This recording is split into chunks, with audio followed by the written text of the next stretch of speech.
Test. Test. Me, mo, mo, me, mo, mo, mo. Test. Ah.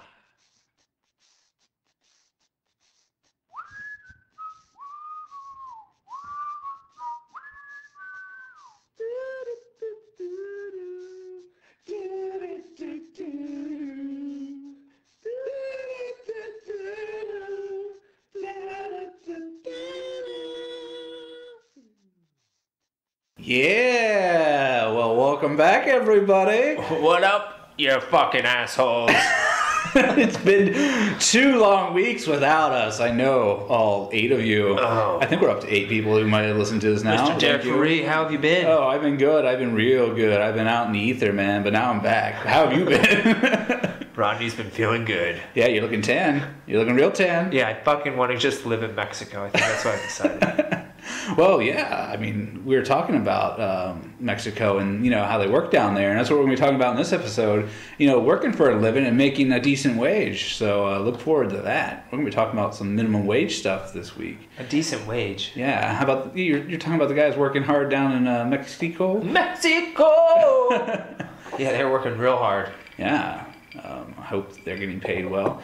But there's some other stuff going on. I'm going to start off with my little bit of news everybody knows about, that Mr. Ted Cruz is in the race. Get excited, Ted Cruz. Did you say Tom Cruise? Tom Cruise, man. Tom Cruise is racing? Yeah, man. He's going to be in the next Fast and the Furious? Scientology told him just to do it. They're like, we need you to represent. Wait, what? The Fast and Furious race? No, the race for the presidency.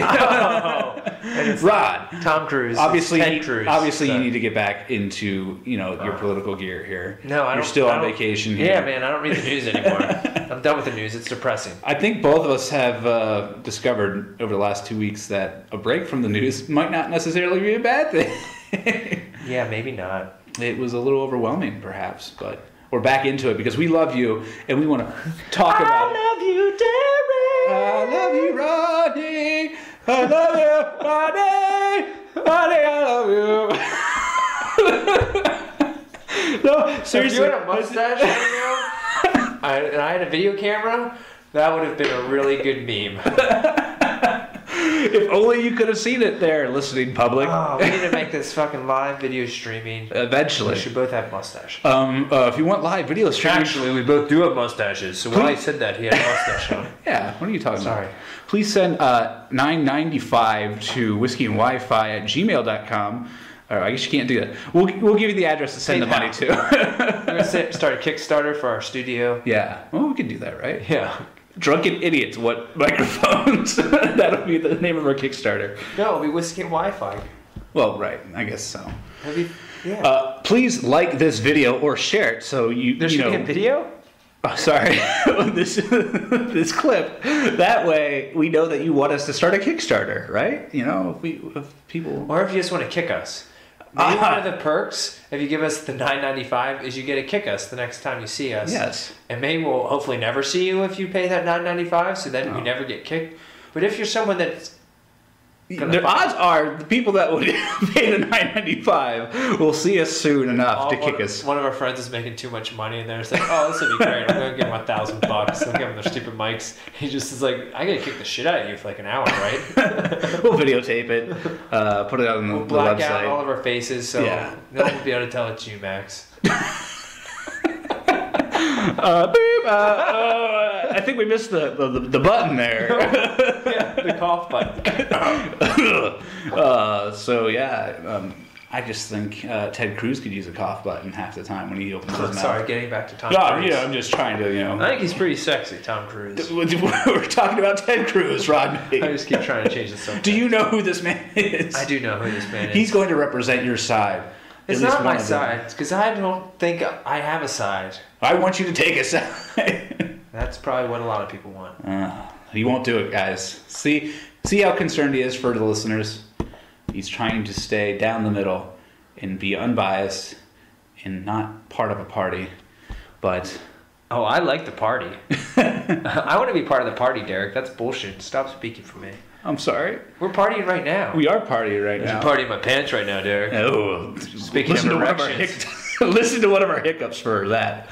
Nobody knows what we're talking about. But maybe I'll make it a hiccup for everyone's entertainment. Whiskey and Wifi. Check out our hiccups. That was really... I feel like you need to be the one that does that hiccup, though. Yeah. Yeah. No, the hiccup, the... Oh, yeah. Have you ever been in French class? Oh, you want me to do that? Yeah. So we're looking for people to come onto the show. Yes, we need some guests, even if it's a remote guest, because I don't think that'd be difficult for us to edit we get some in. Skype in and just get the voice. Yeah, we just need the voice track and we dub it in, right? We'll dub it in. We'll make it sound better than what you're probably hearing now, but we just want to relate to everybody. We want everybody to understand we're just guys talking. Just talking. Just talking, having some whiskey. Clink. But yeah, so anyway, look up Better Hiccups. What else is going on this week besides the Ted Cruz news? We have some tragic news about that airliner crashing in Europe over there. Yeah, that's not what you want. Yeah, so it looked like it was crashed on purpose. So now they're trying to figure out exactly why the person would do such a thing. I don't know if it was just some kind of mental illness kind of thing, or some people want to go down the terrorist wormhole. I think it's too early to kind of put that all together. Today's Thursday, March 26th, so we're still piecing it together here. Well, I know some good headlines from Reddit that here we go. Today. DEA agents had cartel-funded sex parties in Colombia. That's awesome. Terrific. F-35 pilots are seen double, but it's the plane that's drunk. What? Check it out on Reddit if you want to see more. But are there any ridiculous Reddit headlines like you had for us the last episode? Ridiculous? I don't know. I don't know about ridiculous. I've looked over them. I'm sure there are some ridiculous ones, but I usually try to stick to the world news section, so at least it's kind of relevant to what we talk about. And I don't know if I saw any that were as ridiculous as the ones I looked at before. It's mostly like bad news. There are some racists in space. Neo-Nazis and other extremists are circumventing EU internet content restrictions by streaming hate messages via satellite into millions of homes in Europe and the Middle East. Oh, God. I love how hate's still a thing. Like, I don't understand how it's still a thing. I guess I'm just too Americanized, where it's just like, oh, people still hate each other and are racist, and that's just how I feel when I hear stories like that. I'm like, is that really happening? It's hard for me to believe. That people are hateful? Yeah, I guess I'm that naive. I'm just like, why do people hate people? Like, what the hell's going on? I feel like those emotions come out of people when they feel like they're backed into a corner for some reason, and they feel like they have some reason that they need to defend and take, and that there's not... we've talked about this before, that I don't believe this to be a zero-sum game. Like, there's only so much. Like, I think that's the human element, that we can use technology and our ideas and our minds and our innovation to make things worth more and do more than they would just organically. Yeah, that makes sense. And so I don't think we have to do that. Like, if we work together and share and commit ideas, which is interesting. This is an interesting piece of news that just came out recently. Aeon Flux decided to release or give anyone access to all of their patents because he wants electric car technology to just ramp up.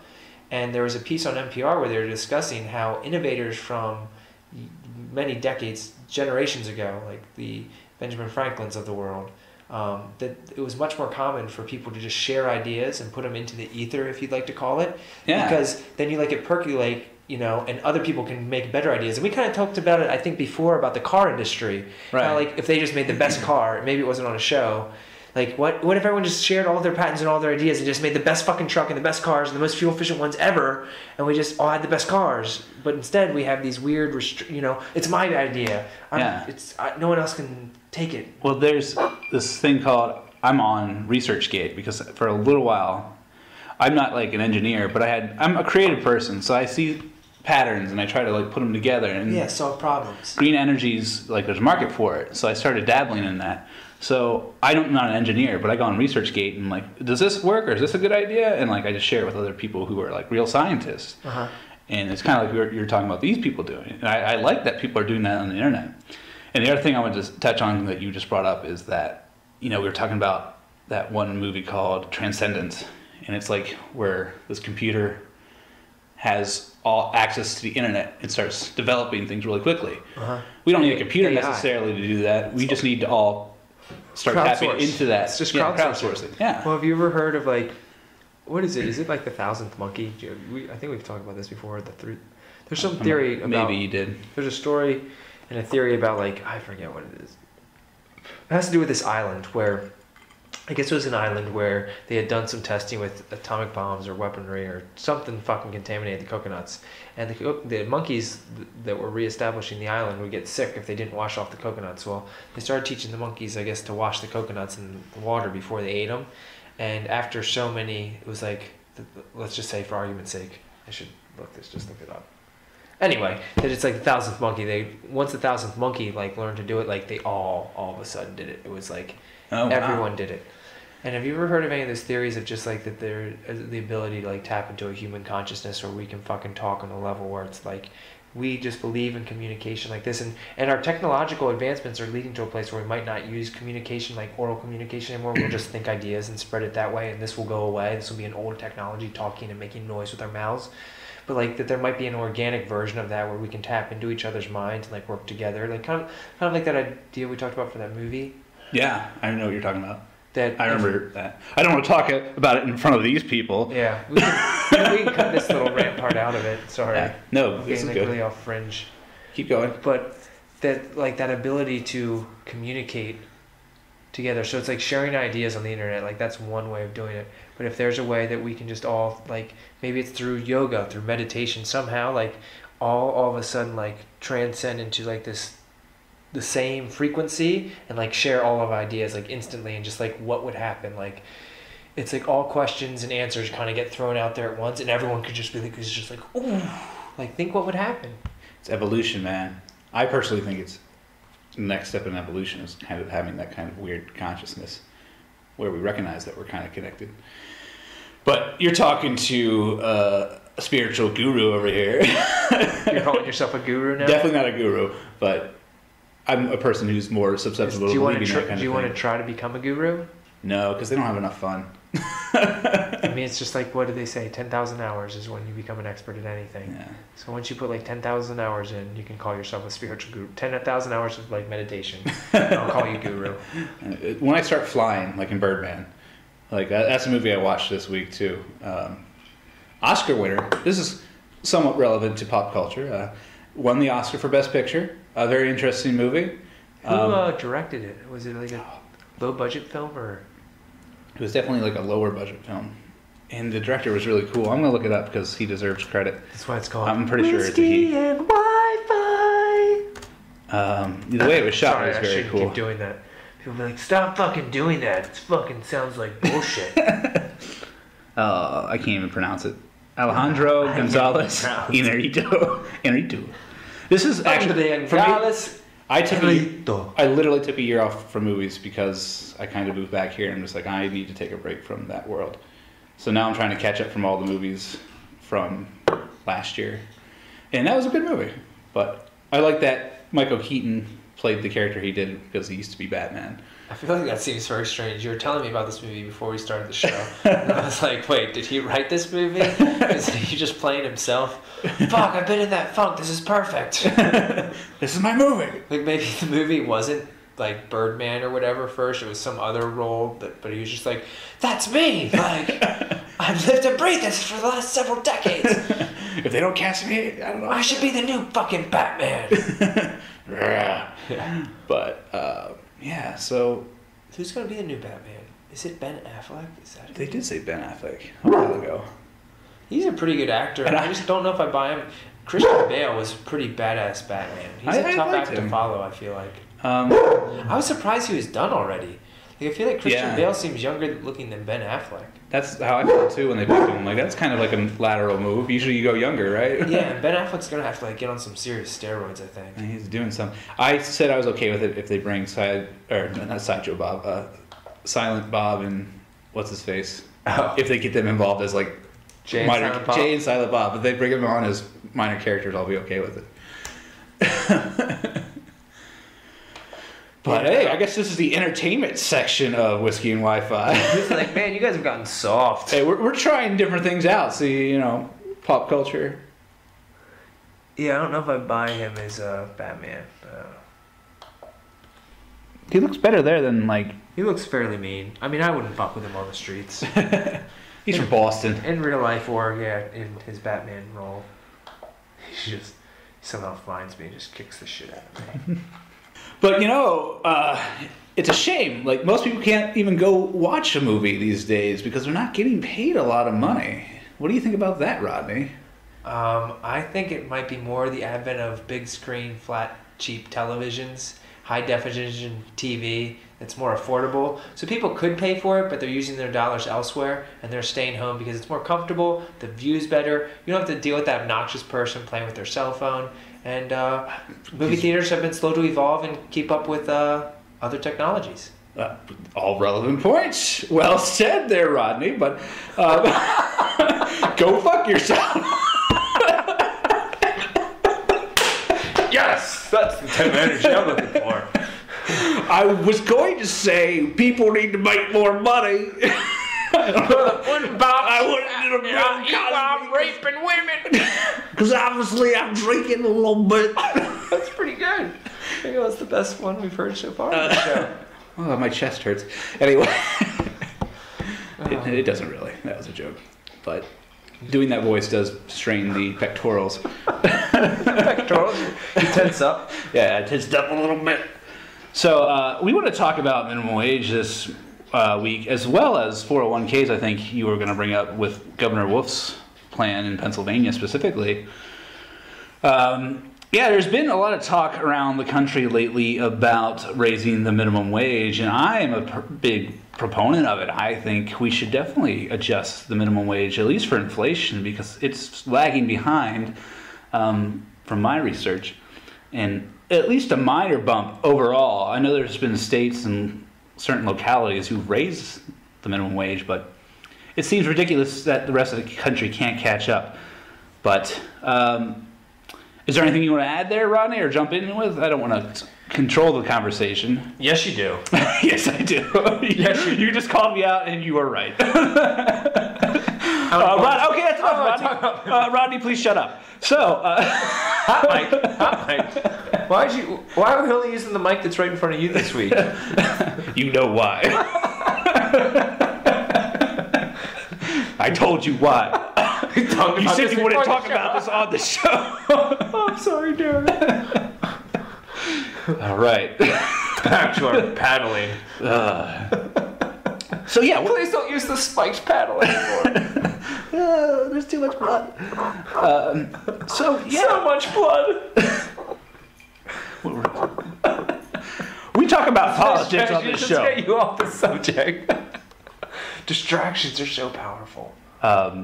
Yeah. What's wrong with raising the minimum wage? Huh. I don't know.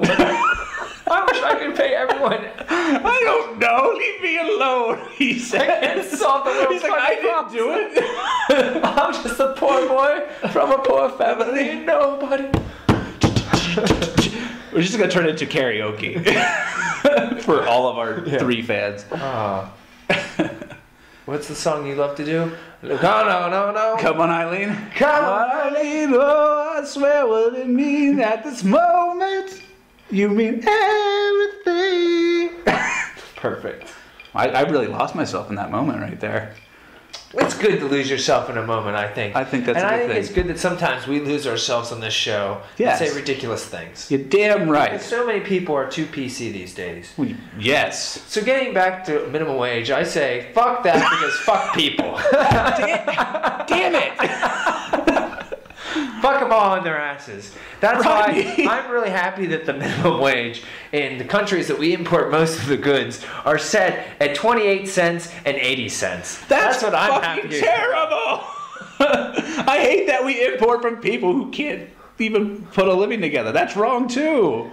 No, I don't disagree with you, but that's why I find it funny when we talk about raising the minimum wage in this country, when you see that yet so many of us support companies that sustain that very problem that you're pointing out. Well, that's a good point. That's, I think, something we'll agree on. It's like we need to stop doing that. Yeah, I believe in livable wages. I believe in that for sure. But I believe when we look at this country, we really have to reflect on where we are. And you look at how much money even families that are considered very impoverished are making. In comparison to how much money people are making in other countries, we are extremely wealthy. The problem is we don't know how to spend our money, we don't know how to save, and we haven't been watching what our government's doing in terms of monitoring the value of the dollar and encouraging saving and investment.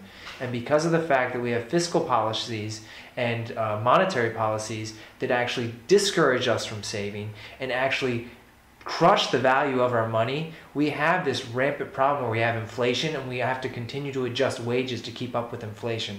That's what's wrong with the system. If money sustained its value, you wouldn't have to necessarily change wages, because those types of wages would stay the same. There would be a constant. And as things became more efficient and technologies improved and you could produce goods more efficiently, like should be happening, actually it should become cheaper to buy those goods, and those technologies become more and more affordable for lower class citizens to obtain. But because of the fact that we fuck with our fiscal policy, it completely exasperates the whole problem with wages and people being able to afford to sustain a good living. Now, you mentioned inflation in that very enlightened and intelligent retort. But I'm trying to think of a fancy word. I turned blue because I wasn't breathing. I was like, Derek looks like he wants to say something every second of this rant. So I'm just wondering, like, I may or may not have been taught correctly that some inflation is good. Not rampant inflation, but we don't want deflation. And stagnation's bad. I forget why. But maybe I'm wrong. So I'm thinking this idea of the inflation thing going up constantly, I'm like, well, it's just kind of part of the process, isn't it? I mean, to a certain extent, it can be when it's natural and organic, and it's due to more wealth being created. But when you're not actually creating more wealth and you're just creating more paper, which is not backed by more production, by any added value whatsoever, it's distorting the figures and it's making it so the market is not working freely. You want a free market. And because of these things, and because of a lot of other issues, like as you pointed out very early on, and I completely agree with you, that by supporting countries which do not allow their citizens to survive with livable wages, it makes it so it crushes our ability to provide those types of lower income jobs as well at livable wages. I mean, you look at our manufacturing, for example. The United States doesn't manufacture a lot of goods anymore. Really, our economy has evolved to a service-based economy in many regards. We continue to develop really exciting products and have great engineers and technology. So we come up with great ideas, but then we export the manufacturing of those ideas to other countries because we allow them to produce them very cheaply, basically using what I would consider slave labor in many regards. But because we allow those goods to be imported into this country, it fucks with us and our ability to provide those types of jobs to our people. And that's a great point. I would agree with you on that that's a huge problem. I'm happy that you're saying all these things and I'm not, because I'm like, oh, we actually agree on that part of the problem. Because I thought I'd have to argue for that. No, I completely agree with you. Because if we would start to solve that problem, people talk about it, oh, if we'd have tariffs and if we'd say we're not going to import these goods unless like it's coming in, you know, that we can tell that you're doing these things, that it would really disrupt world trade, and it would for a while. But those corrections need to happen. We need to figure out a way to do that. I mean, countries like China, we want them to have a big middle class. We want people to be able to sustain a really nice living in a good environment. We don't want to destroy the environment either. I'm not someone that's like, oh, let's continue just destroying everything to do that. Let's figure out ways, let's put our heads together, and let's take care of each other, because that's the greater good of all of us. I hope you're all listening out there. No, but minimum wage. Let's talk about that in this country. But yeah. So for this, well, I was going to bring up the race to the bottom thing, but you touched on it. Because we are competing with people who work for pennies on the dollar, this race to the bottom idea is kind of being talked about in certain circles in the political spectrum. It seems like that's the excuse for companies not to raise the minimum wage, is because we'll just send jobs elsewhere, which is actually true. And that's what angers me about this, is they hold people hostage who like need what I would consider a decent wage. Mm-hmm. They hold them hostage by saying, oh, we'll have to cut jobs if we raise wages, and we'll have to move this and such and such. And they will, but the fact that they say that they have to is bullshit. They could cut wages at the top of the scale, or they could adjust the wage scale themselves.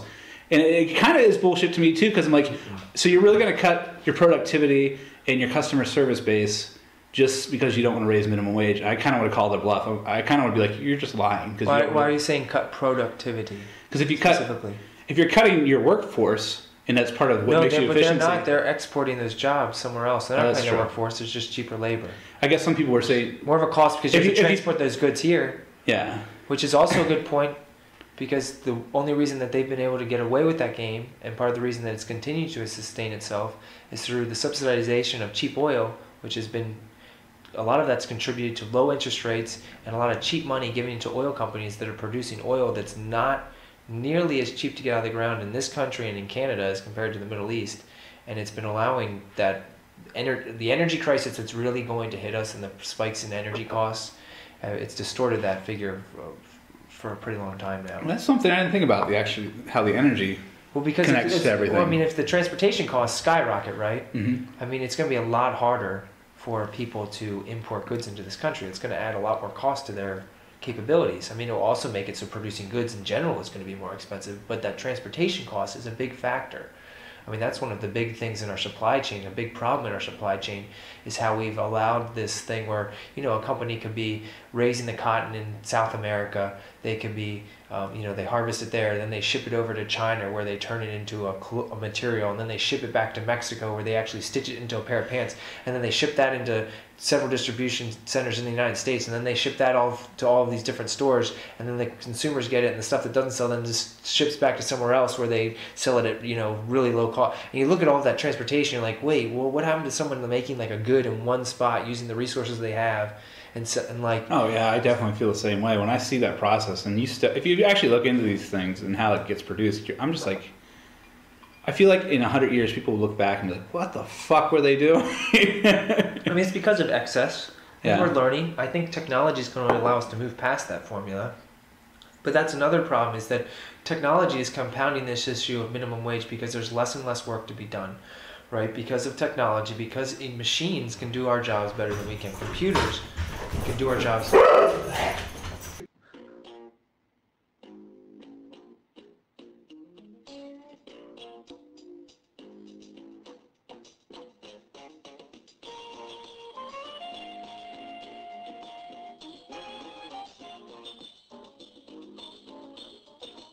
Oh yeah, so we had the dogs visit there. Sorry, you were talking so well, and we lost you. You were talking so well. It seemed like I blacked out for a minute there. I don't know what the fuck happened. Come back. No, but because of machines and the fact that machines and computers can do our jobs more effectively than we can in a lot of senses, there's just less work to be done. And because of that, there's less jobs for us, which is something that I don't think we've quite figured out how to deal with that. And then compounded by the fact that there's more and more people. And we're figuring out how to do things more efficiently, so it keeps kind of... yeah, it's one of those... Especially in the developed world. I noticed it too, and you mentioned it about we're now a service economy, and I agree that we need to move into that, and people are having a tough time making that transition, and it's a natural transition that kind of occurs as your economy. Well, I don't know if everyone can necessarily move to that, because I believe that everyone can learn to a certain extent, but I do believe our capabilities are different. There are some people that having something very simple to do, I'm not undermining that. Like it's very. The funny thing is, I can't do that simple shit. Like, I'm not good at putting things together. Like, that's not easy. People might like to say that's like an easy thing to do. I'm just saying that's really hard for some people to do. Like, I'm glad there's people who know how to like manufacture things, and I've tried to do it, and I'm just terrible. Like, I feel like if I try to take on what's considered an easy job, I'm not trying to offend anybody, but people have an idea of like what an easy job is, and I try to do that job, I'm like, I can't do that job. It's not as easy as it looks. That's my point. It's like every job is kind of hard in its own respect. Yeah, they all have different challenges, and like I talked about this earlier, I was in Mexico recently, and there are some people there that were working on a part of the building that was being built back before the financial collapse and people stopped traveling as much. And they started reworking on this section of this resort as this massive cement structure. And I'm assuming that some of the cement got pitted, some of it had to be replaced. So they had these guys up on 85-degree weather. They're wearing like long pants, long sleeves, big hats to try to not get burned because the sun was brutal. Just swinging sledgehammers for 8 hours a day. Good God. Day after day after day after day. And that's How what they can you did. do that? Yeah, like that job. I don't care if you're a rocket scientist and you're like using your brain and you're like really focused and you're busting your ass. Like, that's good for you. Like, that's really hard. But that job up on a roof in the crazy sun, swinging a sledgehammer fucking like 8 or 10 hours a day. Yeah. That's fucking hard on a whole different level. Yeah, and like ruins your body to some extent. Like you're giving your body to that job. So that's what kind of makes a case for having those people make better wages, I think. I don't disagree with people making decent wages, but I sometimes one of the interesting parts about when you make it illegal to pay someone a lower wage, you're making it so literally you can go to jail for paying someone something to do something, right? Mm-hmm. Like you can get in a lot of trouble for that. So what if you're in a situation, so let's say like, I don't necessarily disagree that the minimum wage needs to come up to a little degree, but some people are saying it needs to come up to like $15 an hour, $20 an hour, some of these numbers, and you think about that and it's one, I'm getting a little off where I was going. One, we'll come back to that because I'll let you come back to that, but keep going. One, it makes it so that you make it that much more affordable to automate more jobs. Mm-hmm. And then so there's even less jobs to go for. Right. So kind of getting back to where I was going is that by making it illegal to pay people a lower wage, you're not allowing people to take jobs if they want to take a job for less pay. Because there's some people that would take jobs for less money. And I understand some people say, no, we can't let them do that. Like, we need to make them sure they make more money than that. But if they are willing to work a job and be like, I'm willing to take that $5 an hour cash because I don't have anything right now and I just need to make something, like, and I can stretch $5. Like, I can fucking stretch that and make this work. And you make it, no, you cannot do that. And I'm not saying I want someone to have to work off $5 a day. The fact that you basically say, no, you can't have that. I find that also interesting, that you literally make it illegal for someone to join an agreement that say, I'm willing to do that job for this much money. And you say, no, like, both people can get in trouble for doing that. I find that interesting. I'm not saying that I support low wages, but I find it interesting when you say you can't even accept a job for a low wage because... Here's the counter argument to that, which, full disclosure, everybody, this is one of the conversations Rodney and I had that launched the idea for the show. And when we were having these email battles, I brought up the point where I'm like, well, if you're going to argue that point, there's people that will literally just work for food and shelter. And we go back to the fucking coal mine days where you work for the company and it's not slave labor, but it's kind of slave labor. And there's always should be competition for labor. I think I'm not connecting the dots as well as I think I should be. No, I think you're good. There's always going to be competition for labor. You need to value yourself, and you need to realize as an employee you have value. Oh, whiskey chill, sorry. Whiskey chill. I wasn't laughing at your point. I was just like, oh. You have value as an employee, even if it is like a minimum wage employee, and you can't let yourself be abused, because I feel like we're in this race to the bottom, which I brought up, where the competition for jobs is such that, because the market crashed in 2008 and we had a bad market for, like, people needed jobs. So the people paying for labor could take advantage of the employees because, like, oh, these people are suffering, they really need jobs, we can pay them low wages and get away with it. Now the market's kind of recovering a little bit. Where is it recovered? In at least the top margins.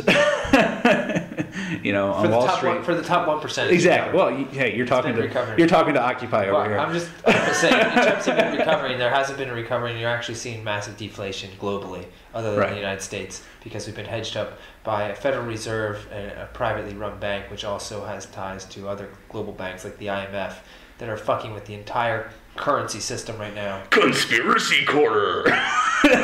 Conspiracy Corner. I think we go back to that German plane. But anyway.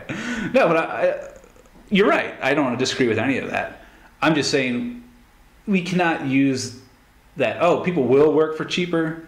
We cannot get trapped in that, in my belief, because you need to value what you do. And this is why I'm a union guy, even though I understand, we can bring in the Tom Wolfe thing now, because he's trying pensions and stuff like that. Well, he doesn't. The whole issue. But anyway, like, that's why I'm a union guy, because at least when you unionize, you practice in this kind of solidarity. It's like we as a collective labor body say we're valuable. You can't just treat us as expendable parts of your business. Right, Derek, if we will go back to high school, and we'll go back to some of our general study classes, and I don't mean any disrespect to anyone back from this time period. If you were sitting there in that classroom, would you find yourself to be an equal to everyone else in that classroom? would you think that you are possibly a little bit sharper, a little bit brighter, a little bit more capable than several of your peers in that room?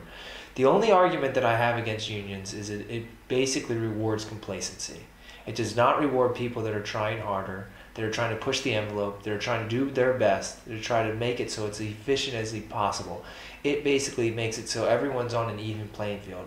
And while, yes, that gives you some security, it does not reward those people that are pushing harder.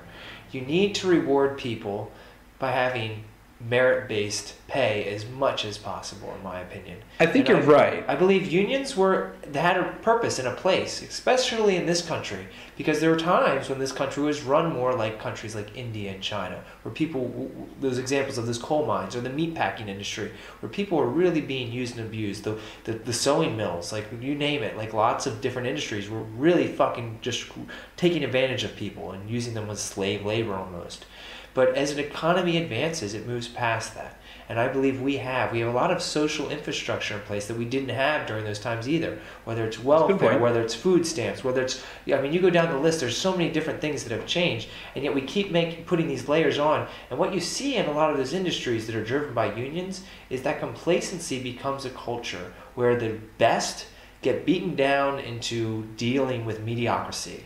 And the mediocrity runs things to a degree, in my opinion. And people can show examples where that's not the case. But when you really encourage the cream to rise to the top, I believe in many examples, whether it's labor, whether it's teaching, and you can reward it and really fucking pay those people right, because I would agree teachers don't get paid enough, but I think we should be attracting even better people than we have in teaching. Like, I think there's amazing teachers. I had several of them, but I also had several mediocre teachers, and that union protects them. And if you look at it, teachers unions, for example, I think it's less than 1% of teachers really ever get truly fired. Like, they get displaced and pushed to other school districts, but they never really get fired. Like, these huge national unions really protect them. They do a really good job of that. And because of that, you have really shithead teachers that continue to fucking stay in that system. It's the same thing with a lot of police officers, seeing that backlash in the media all over the place, where you have shithead police officers doing shithead things, and they keep protecting because of this union mentality. It's like, no, they need to be pushed out and let the cream rise to the top and reward people that are doing the job really well. See, now, I don't want to be completely lost, because I agree with Rodney here on a lot of that. Because there was something that was happening in California with the dock. Yeah, workers. They were shutting down, and they were making over $175 fucking dollars an hour. And I was like, all right, guys, I'm like I'm from the left, and I'm still like, guys, shut the fuck up and work. And that's apparently, from what I've read, it is a tougher, that is a pretty skilled job. Like, you can't just hop in that chair and fucking do that. But $175 fucking dollars an hour, are you fucking kidding me? Like, you're making six figures a year and you're complaining? And the negotiations they were having, I remember this was probably almost a year and a half ago. Anyway, it was a little while ago, but they were listing the demands, and some of them just seemed egregious to me. It's kind of like... That's because they want them to make consolidations, right? So they aim really high. It's like a fucking divorce. Right. A lot of those union negotiations are run the same way. Let's go up here because we want this. Well, that's the thing when you brought up the $15 an hour minimum wage, and people get mad at that, and I agree that's ridiculous too, but I know they're negotiating, so I'm like, yeah, you want to start at 15 so you get 12. You know what I mean? Like... Again, I understand giving people a livable wage, but I think some of those other issues that we talked about are so much more important to focus on before we start even talking about that. Encourage people to use their money much more responsibly. It's one of the big things. Like, you look at where people have to spend their money. You ask people that are really struggling, like, how many pairs of shoes do you have? Do you have any flat screen TVs? What kind of cell phone do you have? How much are you paying for your cell phone bill a month? And you see where we're spending our money, and a lot of it's like our need structure has been so distorted. And now I see what you're saying, and I've heard this argued on Fox News before. So I want to say maybe some of what you're arguing is actually a fallacy, but I can't prove it because I didn't look it up. So I'm just going to put that out there. I don't think it is a fallacy. I think my neighborhood I live in is a prime example of that. Well, I see kids that walk around in the most expensive shoes like I've ever seen before, and yet then I see where they're going to live, and it's like, you should not have spent that money. Like, I'm not saying that those people, you can't buy nice things when you're poor sometimes, but some of the decisions that people are making are bonehead decisions. That it's poor culture. It's a poor people are making bad decisions. You are right. I mean, people do make bad decisions, and we're in this culture where it's like buy. It's not everyone. Well, that's true, but that's consumerism-driven culture. Exactly. Yeah, yes. Right. The culture. I'm not saying that that's makes toxic too. I'm not saying it makes people absolved or innocent from making responsible decisions, but it is a big part of the culture where, well, the credit culture too. It's like, if you can't afford it, just take more debt. Don't talk to me about that. Hey, man. Edit. It's okay. Halftime drop up. Halftime drop up. That's how for more whiskey to sing song whiskey. I think I went further than halftime on that, but I guess we can edit that word. I just wanted to get it in there because I like singing halftime tap up. Well, I guess you point. can just plug that wherever you want. I will. We're back. It will literally happen like 8 different times. Oh, the Night Court song I cut in. Just for, I'll cut in the Night Court song. I didn't listen to that last episode yet, so I'll have to listen to it. I don't even know. It's been. Awesome. It feels like it's been like 3 weeks since that happened. I don't know. But I was real pumped when we made that song. All I know is not the song. Oh yeah, did you all enjoy the intro? We cut it. Hate us. Yeah. Give us $9.99 for a kick on Kickstarter. A kick on Kickstarter. That's got a good ring to it, Rodney. I feel like that's something that could go viral. A kick on Kickstarter. Yeah, and like people are like, oh my gosh, you fucking send these guys fucking like $5, $4.99, and now if you ever see them in public, you can fucking kick them. They can't say anything. And all of a sudden, like 2 weeks in, we're just like, I can't even walk anymore. Yeah, what's wrong with you people? We just get killed. Have you no soul? Everyone just look at the bruise. Everyone's like, oh, social media is so great as our bloody corpses are just getting kicked. They're laughing. There's statues of our like fucking corpses on the wherever we die. Kicking. Yeah, we're like on our way to the bank with the check. Like, oh my god, we got children all this money. with like little Sunday school shirts on, like just kicking the shit out of us. Let's go kick those assholes on fucking Podbean. Welcome to Podbean, everybody. Welcome to Podbean. I don't know what Podbean does, but we're on it. So thanks for following. It's probably run by the North Koreans. They're like, oh, fuck these assholes. We drop bomb on them. They get executed. That's the worst North Korean ever. Yeah, we're racist. Oh my god. I don't have anything wrong with North Koreans. I think I've never really met a North fuck Korean. the North Koreans, man. Are you kidding me? I don't think it's mostly their fault. No, you're right. The people are nice. Hostages of I was just trying to be a dick. Yeah, you are a dick. Yeah, man. You're the dick on this episode. Yeah. Real dick, trying to give everyone else's money. That's all I do, man. But getting back to it, there's one point I wanted to bring up because you kind of touched on it. My pointy nipples? Yeah, I can't stop staring at them. I know, laser beams. There's a draft. I can't stop looking at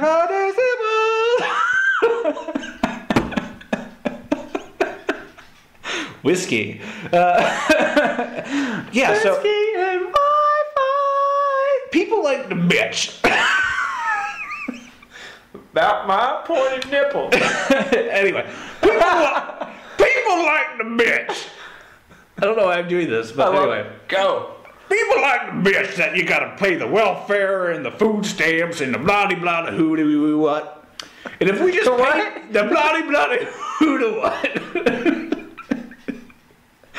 So if we just paid people a little more money, couldn't we stop paying into welfare? Like wouldn't that get them off of welfare? You would think. You would hope so.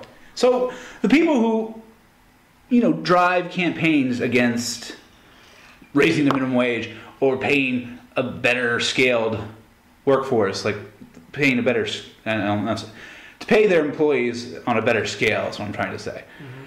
There's a lot of business folk funneling money into candidates to rail against that kind of idea. But they're also saying at the same time they don't want to pay for welfare in this, poverty state that I feel they're creating themselves. Which this was something that I wanted to look up was other countries and their social welfare programs, because I don't think the points you make are necessarily wrong. I don't know what would happen. I'll admit that, because I think that's an interesting point. But something else that I find interesting is what happens if you take away some of that social welfare infrastructure that people are saying, mm-hmm. and you make it so, hey, if you hit bottom, like you need to find a job. Like, because if you did one of those or the other, so let's say you did raise the minimum wage a little bit, so there's a little wage, and you took a lot of that social infrastructure away, other than for people that really need it, because there are disabled. I don't think we should be like fucking Sparta and shoving fucking crippled people off a cliff because you're too weak. Oh, like I don't think we should be doing. Put them in the Coliseum. No, right, exactly. But I also don't. Again, going back to my point with like the unions, like I don't think we should support complacency. I don't think we should make people comfortable not doing anything. I don't think we should. And so, how do you encourage people to work really, really hard? Because of the like, someone I heard this on the radio recently. I think it was Adam Carolla. I heard him say this, and I'm probably going to butcher it and not say it as well as he did. But he said, if you would have gone back 30, 40 years, and father and son are walking down the street, and down from the biggest house in the neighborhood on the hill comes down the road, the big Cadillac, the boss man in town comes driving by, and the son's like, oh my gosh, look at that car. He's like, why don't we have a car like that? And the father says, if you work really hard, if you study hard, and you work extremely hard, maybe one day you'll be the boss, and you'll be able to buy that big black Cadillac for yourself. That's why you need to work really hard and study hard and really apply yourself. It's like, oh, yeah, that's what I'm, gets all juiced up. And that's the message we send. That's what you do when you work hard and you're successful. That's what happens. And then you fast forward to today, and you see that same person driving by, and you see a lot of people, same situation, father, son, and I feel like this is somewhat true, maybe this is biased, but there's that attitude like, oh, fuck that guy, it's because he doesn't pay his employees enough, that's because he's done nothing but stepped on everyone, and he's an asshole. The kid's like, oh, fucking tries to like throw a rock at it or spits at the car, he's like, fuck that. He's like, yeah, that fucking dickhead should be paying everyone more so we can fucking buy that Cadillac. And we've lost that idea like, that you can make fucking things happen, that there's lots of bad luck, there's lots of shit luck, but you can also make your own luck. And like, the harder you work, the luckier you get. Like, no fucking lie, that's one of the most important lessons I've ever learned. Like, there's bad days and there's good days, but the harder you work, the more chances you have of having a good day. I've lived in the idea that you put yourself in the position to be lucky. Because I've had a fairly lucky life. Winner of The Price is Right. Yeah, I won a game show. And people are like, you're lucky. But part of me, like, and this isn't... You were the one that decided to get in line today? I got in line. I knew I had to impress the producers, and I tried to impress the producers, and I did. And then I got on the show. Is that how you like get them to call your name? Because you have to be like... You have to be funny in the interview or entertaining. Oh, there's an interview? Yeah. And then you also have to know the prices of the prizes that are on the show. So I watched the show a lot. I won because I watched the show a lot it was my college years. It was on during lunch breaks. So people are like, you're lucky. And I was lucky. There's definitely luck was a part of it. It's a game, but I there's had skill involved. Educated guesses. Like, it wasn't just like, oh, this number. I was like, I bet this is this way and that way and this way, so I'm going to bet this way. And spinning wheel was lucky, and some other things were lucky. But that's the point of life. That's kind of like life. It's like you can try to do your best and educate yourself the best you can, and put yourself in that position to be lucky, and hopefully you are lucky. Right. Sometimes it doesn't work out. Sometimes it doesn't. But when it comes, it's not, life isn't a game show. Life is actually, you can make your business and you can actually make success. So I think what you're saying is correct. And I do think there is a generational divide where people look at rich people a little differently. I will say, just to say it, it's not a blanket idea. I think there's a part of the population that now recognizes that a certain upper tier feels entitled to more than we think they deserve. Maybe. I mean, maybe more than they do deserve. I think there's people where, you look at success, and I think we've touched on this in other episodes. Yeah. It's something that capitalism does, is it, to a certain degree, encourages greed and gluttony. Yeah, right. And waste. Yeah. Like, how many steaks do you need to eat? How many Ferraris do you need to buy? Like, oh, that's great, but no, like, that's fucking ridiculous. Like, we should not support that. And I think that shows, like, a sick society. I think our society is sick to a degree, because with the freedoms that we have and we should be encouraging, is there shouldn't be bosses that are trying to take advantage of their employees. If you really are truly believe in a company and you believe in its long-term sustainable growth, you want to invest in your people and that company more than anything. You want to be sharing as much as you fucking possibly can. Like, that's really what you want. I think there are lots of small business owners that are so different than, and business gets like kind of lumped in this whole ugly thing. You could be like a tiny business owner or like a mid-sized business owner or a huge business owner. And I think sometimes when it's like, oh, you're in business or in sales or you're whatever, a CFO or CEO, you get labeled as this awful thing. But if we're all thinking in a healthy way, we would make the right decisions. We'd pay people fair wages. We'd make sure we're doing the right things. But at the same time, everyone needs to hold that mirror up and look at what they can change too. Mm-hmm. And that I get worried sometimes that we trust the government. So the government's going to fix all these problems. Oh, we're going to raise the minimum wage. We're going to do all these things. And it's going to fix all these problems. The only thing that's going to fix the problems are us. We have to fucking work harder. We have to try harder. We have to keep pushing so that our kids, the next generation, get a better life. Right. We can't keep thinking like, oh, just because it's better, it's always going to be better. And sometimes it seems like that's what's happening. We're getting so like, things have been pretty good for a while, even for poor people in this country. Yeah. Oh. I think it's important to understand. I have a pessimistic. I don't think we're like shit out of luck. I think it's kind of important for our generation, the one that's about to take over, pretty much, because we're getting into our 30s now. I don't think we are, because I don't think the old ones are letting go as soon. My point. Well, sorry, not to get you off the rails, but keep going. My point is like we need to start realizing that we need to start taking care of our own destiny a little bit more. And part of what you were saying is part of that process, I think, of recognizing that, we need to work harder or we need to get involved. And you said about not depending on the government, but I agree with you to an extent because I think government can do things well. You might disagree, but my point is we need to get more involved because the government's supposed to be us. Like you said, we need to depend on us and we should be the government. But right now I feel like we're not the government. I feel like the government is just made of puppets that get paid off like Ted Cruz. Well, it's run by bureaucracy, which is agencies which are dependent on a government that continues to grow. And I mean, they want more and more money. And how do you do that? You raise more taxes. You have more people. Whatever. People make things happen. Government doesn't. Because you're right. People make up the government. The government's supposed to serve the people, and I think it's starting to change where we serve the government. And we are on a weird kind of balancing act right now. You look at how many people are either subsidized through government subsidies or work for government agencies of some degree, and it's a crazy amount of people that a large part of their money and their income is tied to the government. It's very weird. Mm-hmm. And you look at that, it's like you look at mob rule or fiefdoms or kingdoms or whatever, and it's like that's, where you have that really small centralized power, and it's addicting and it's corrupting, and then you have it kind of migrate into everything, and it's like, oh, this is good, we all need that. You want more freedom. You want people to fucking innovate. You want more people to come up with more ideas. Right. It's like the difference between a monopoly in the private sector and then having a really strong government. Right. You're right. You're right. Like those things, once they get to a certain power level, and I'm not saying we're there, but once they get to a certain level, they get very close to the same thing almost. Yeah. No, I agree with what you're saying, and I forgot I wanted to go back into something you said, but I lost it. Well, I lost it, but let's just go into something else. Okay. So I have something to go into. All right. And cue the music. Well, I don't know if I'm going to remember it, so I'll just ask this question because I know it relates partly to you. What products do I put in my hair? Well, yeah. Your hair is amazing, man, and I just can't get it, but... I just shave the balls. Okay. And then just fade it up. Fade it up?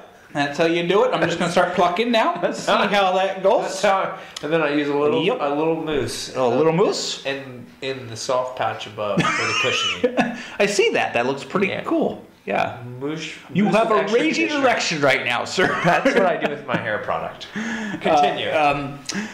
So anyway, I was going to ask you about small businesses and their plight if they have to raise... You sure you don't want to go back to how I manscaped? I'm going to forget that ever happened.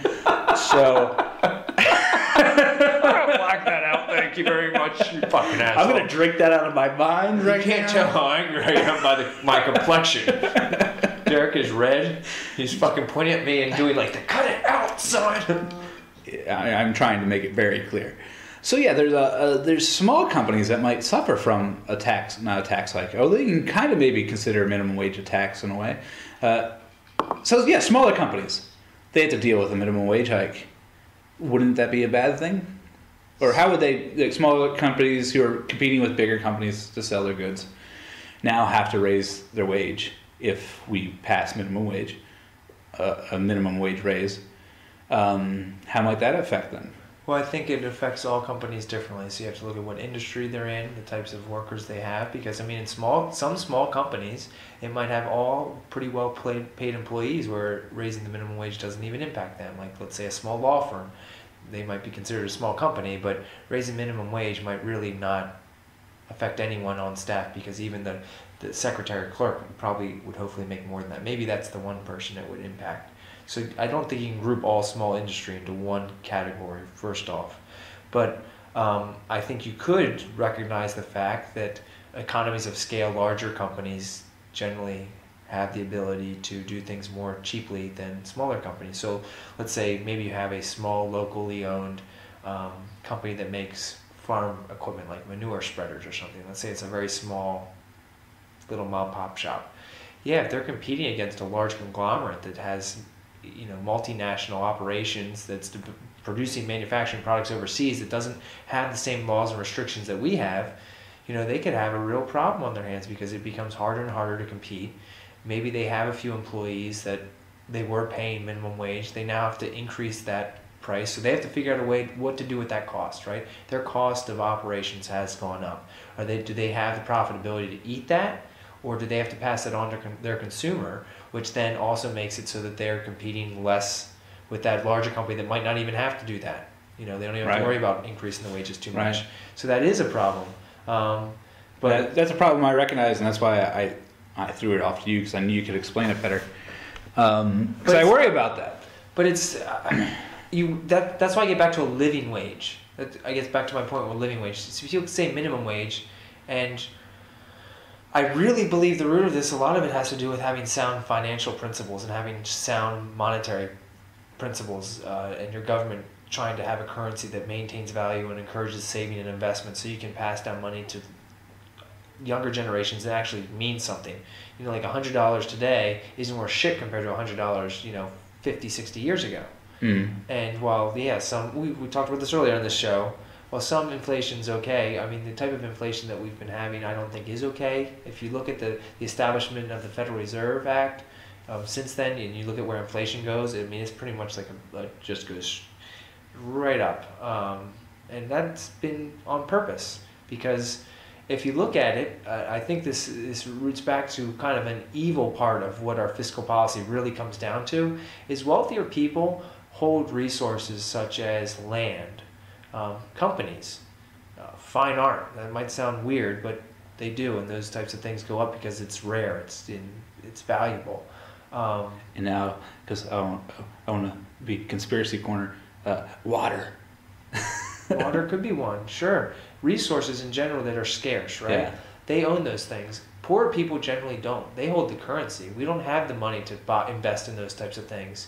So who are the people that continually get screwed by our fiscal policy? It's the lower income people, because we're the ones holding the cash that continues to get devalued because of the fact that they're doing that to create cheap debt for the rich people that fucking don't want to actually, I'm going down a totally different rabbit hole. But if we'd fix that fucking problem, which I think is the root of a lot of that evil, why people can't save, because saving allows you to invest in yourself and start building wealth for yourself. And this rabbit race that we've created is the problem. And minimum wage, I think, is just a distraction. We want people to have a livable wage, but the minimum wage argument, there's a bigger issue, I think, at hand than that.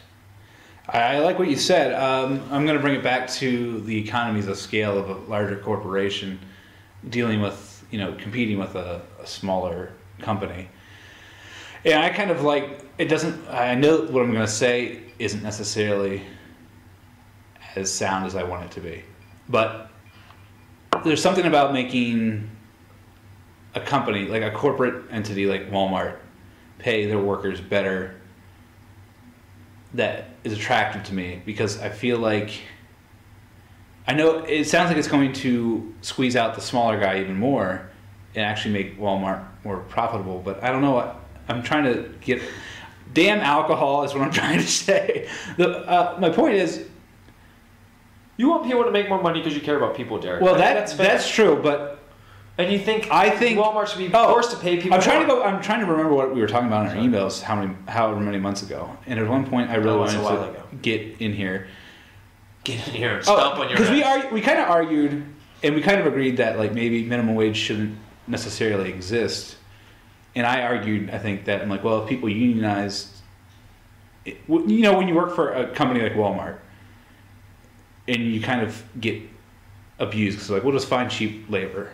We'll find someone else that'll take this job. Yeah. And I'm like, if you organize and get yourself to get paid more, it will actually help the smaller companies compete. Because right now they're so big they can find cheap labor, and they're paying on a scale that I think is out of whack.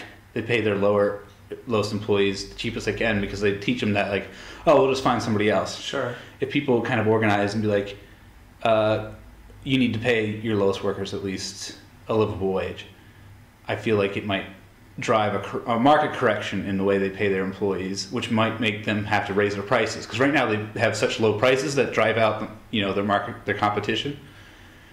That I'm wondering if people organize to correct how the labor is organized in a larger corporation, that it might, drive their prices up to a naturally competitive level. Because right now I worry that large companies are getting an edge from the economies of scale in this lower minimum wage. They certainly are. But I mean, the lower minimum wage, I think, again, you have to look at the global marketplace that we live in today. Yeah. So when people just focus on the United States, that's not our economy anymore. And these global entities, they do not just relate with the United States and what's within the best interest of the United States. They look at what's in the best interest of the shareholder and the corporation in itself. I mean, once you go public, and not all these companies are public, these huge entities, there's some pretty fucking large private companies as well. But they don't give a fuck about the United States. That's true. In itself. They give a fuck about their customers to a degree. If we look at the consumer, which the United States really is right now, a huge consumer, especially in the global economy that's shrinking in many other countries right now, and we're growing barely. Maybe you can't even say we're growing because of how much money we've pumped into this fucker. But because of the fact that we're in a global marketplace, I don't disagree with the fact that I want people at Walmart to make more money. I want to figure out how to do that organically. And encourage, again, I think it's a cultural problem that you have companies that are doing really well that aren't taking good care of their employees. That's a problem. That's a cultural problem. The people you kind of glorify that, like, oh, look at how well they're doing, The, was it the Walton family or what? I think it's Walton. Walton. Yeah. But, I forget where the fuck I'm going with this, but, So if you raise the minimum wage, you're saying you think that would encourage smaller companies. But then the problem is that those same people that are working there, those people that are not making much money, are the same people that are then reinvesting all the money they're probably making back into Walmart. Because those same people that work there probably pay a lot of their money that they make on a day-to-day back to Walmart because they buy everything there too. So they're supporting that same fucking evil cycle. So you have to encourage them, and this goes back to like buying local. Right. Saying, I'm going to pay a little bit more to support the fucking little mom and pop shop. It doesn't have the variety or the selection I want, and it costs me more, but I'd rather this be around than this huge conglomerate that's taking everything and doesn't pay me shit. Because I know they pay Bob a decent wage. I think what I was trying to get at is if, like, in my mind, it's either, like, raise the minimum wage or stop bitching about people unionizing. Because I feel like you don't like the government coming in and telling people what to do, and I understand that point of view. But then I'm like, if the people get together and demand a livable wage outside of the government in a union, I think that's an okay thing as long as the union doesn't ask for too much or get too greedy, or you got fucking unions that used to break people's legs or whatever that happened, back in the 50s. Right. Like, that's crazy. Like, there's always like, don't go too far this way and don't go too far that way. And, well, if a company's run really well, and if you have a culture and an environment... Well, that's the thing. Well, if it would just start there, but people don't like act right. Well, but I think that's a broader issue, and I think we've talked about this in many different areas, how it seems like we live in a sick world right now, where there's a lot of problems. There's lots of good going on, but there's so many areas where people just aren't behaving very well. Yeah. And how do you get people to behave better? I mean, that's the root of this. Like, yeah, how do you get managers and owners of company that have the pull to make sure that they're paying their employees a fair wage when you're like, if you're at the top of a company and you're paying yourself $10 million and then the average employee's, barely getting by, like, go fuck yourself, man. Like, maybe pay yourself, even if you're the big dick, $1 million a year and put that $9 million back in the company so you can either grow it so you can pay your employees more because the company's more profitable because you keep growing. And if you do that, they'll work harder. But yeah. Well, people aren't always, I don't think they always are encouraged by money. I don't think financial backing necessarily gives people all they need. I think good job, you fucking busted your ass today, and being genuine to people goes a long way too. Mm-hmm. And you lose some of that in some of these big corporations too, because you're just a number. Like you said with Walmart, you can be replaced tomorrow. Like, suck it up and do this job, or I'll call Adam, who's been bugging me about a job all week. Like, whatever, you know. Right. And it's having that compassion for people and fucking giving a fuck about everyone, and realizing that that person that pushes them up, like, maybe, yeah, they don't make as much as the CEO, but you know what, their life matters too, and they're trying, as long as they're trying, but encourage everyone to try whatever they're doing. And how do you do that? I don't know. But I don't necessarily think it's just by making more rules and laws and regulating things more, because I think freedom is what encourages people to strive and come up with new jobs. Because part of the other problem with minimum wage, I feel, is that people say there isn't enough skilled labor, right? And everyone's like, where's the skilled labor? And I don't mean just tech jobs like computer guys, but people like that know how to run a CNC machine. People that know how to run pretty complex machinery that, no, you maybe didn't need to go to college for this, but like you really needed someone to mentor you and teach you how to do this. Right. You can produce something with a lot of skill. And you say, what happened to that? And you say, well, there used to be apprenticeships. Yeah. Right? And you say, well, because we kept raising the minimum wage, because a lot of those used to be very low paid jobs. It's like, well, we're going to train you and you're not going to get paid very much at all. But if you make it through this training, you do a good job and you focus and you learn what we're trying to teach you, in a few months or maybe a year, you're going to, bump up a lot. But like, in order for us to give you this training, we can't afford to pay you a lot of money. And you look at minimum wage and those apprenticeships have gone away. A lot of them have. And they say it's because they can't afford to do it anymore. Not only because of minimum wage, but because of all the other laws, whether it's taxes, whether it's regulations. It's all these layers that we keep piling on that inhibits companies from reinvesting in their employees to a degree. And so that's why it's like, give people more freedom. Let people take advantage of opportunities that seem right for them, and encourage companies to encourage those opportunities to happen.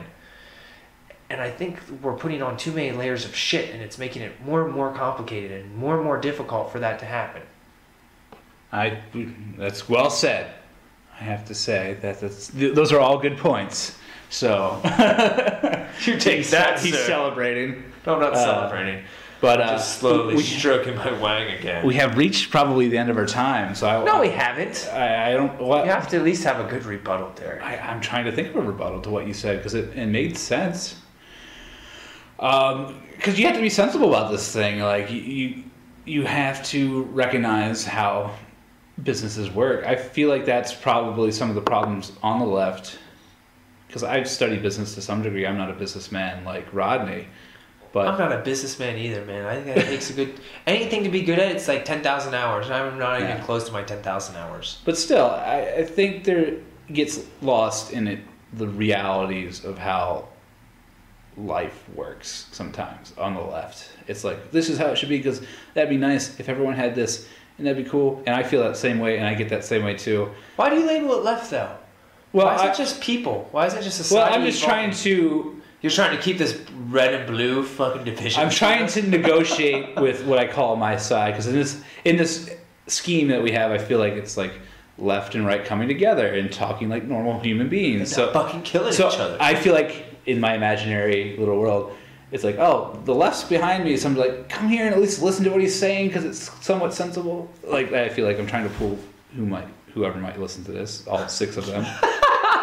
Whoever might listen to this. Whoever's made it to this part through this episode. Anyhow, good God. Anyway, that's the idea. It's just like, come at least to the table and hear what they're saying, because that's how you meet in the middle. You just gotta listen to... Well, I think at the end of the day, most people agree on a lot of this fucking shit. But there's so much spin, there's so much rhetoric, and it's like that mentality of divide and conquer. Where that's really easy to gain power when you divide and conquer. I mean... When you make people think that they have something to lose and they need to hate someone and make them feel vulnerable, it's a lot easier. But like at the end of the day, I think a lot of people do agree on the basic principles that we're discussing. And so, but if we'd actually talk about that and move the conversation forward, like, all right, let's actually talk about what's really going on and these real problems with some of these arguments, these points, and these things that are taking place, that we'd find some more valuable solutions. Because at the end of the day, we're just 2 shitheads drinking whiskey in a dining room. Damn straight, man. Chink. I got nothing left. Well, that's a good thing. I've got nothing left either, and I have to take a piss. Oh, yeah. Well, it was good talking to everybody. Yeah, good time, folks, as always. Thanks for stopping by. Mr. Rodney. Good job, Derek. Yeah. I always enjoy staring into your deep, dreamy almond eyes. My voice cracked because I got nervous. I didn't shave for you today, Rodney. I like grabbing onto your beard when you blow me.